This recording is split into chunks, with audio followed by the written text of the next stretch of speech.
எருமை மாடுகள் பாருங்க, நீர் எருமைன்னு சொல்லுவோம். நம்ம நாட்டை தாயமா கொண்ட எருமை மாடுகள் இதெல்லாம். இந்த எருமை மாடுகளோட உடம்பு தோல் ரொம்ப ஸ்ட்ராங்கானது. கரு நிறத்துல வேற இருக்கனால அதிகமா வெப்பமாயிடும். அந்த வெப்பநிலையை குறைக்கிறதுக்காக தான் இதுங்க அடிக்கடி தண்ணிக்குள்ளேயே போய் இருக்கும். அதனால தான் இதுங்களுக்கு நீர் எருமைன்னு பேரு.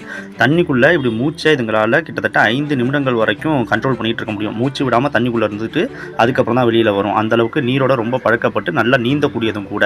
மனிதர்கள் இதை 4000 ஆண்டுகளுக்கு முன்னாடிலேருந்து பழக்கி இப்படி விவசாயத்துக்கு அப்புறம் பால் கறக்கிறதுக்குன்னு பல வகைகளில் இதை பயன்படுத்திக்கிட்டு இருக்கோம். இது நம்ம நாட்டை சேர்ந்ததுனால நம்ம நாட்டு வெப்பநிலைக்கு ஏற்றது. அதனால தான் தண்ணிக்குள்ளே போகும். இந்த வீடியோ ரொம்ப ஃபேமஸ் ஆனது. ஒரு மாடு மேய்ஞ்சிக்கிட்டே இருந்து சடனாக அப்படியே நின்று பார்த்துட்டு திரும்ப மேய ஆரம்பிக்கும். இது ஏன் அப்படி பண்ணுது அப்படின்னா, அதுங்க ரொம்ப சென்சிட்டிவ். அதுங்க காட்டுக்குள்ளே வாழ்ந்தப்போ அதோட சுற்றுச்சூழலை கவனிச்சிக்கிட்டே இருக்கும். மேய்ஞ்சிக்கிட்டு இருக்கும்போது சடனாக அப்பப்போ நிமிந்து பார்த்து எதுவும் தன்னை சுற்றி ஆபத்து இல்லை அப்படின்றத தெரிஞ்சுக்கிட்டு தான் திரும்ப மேயும்.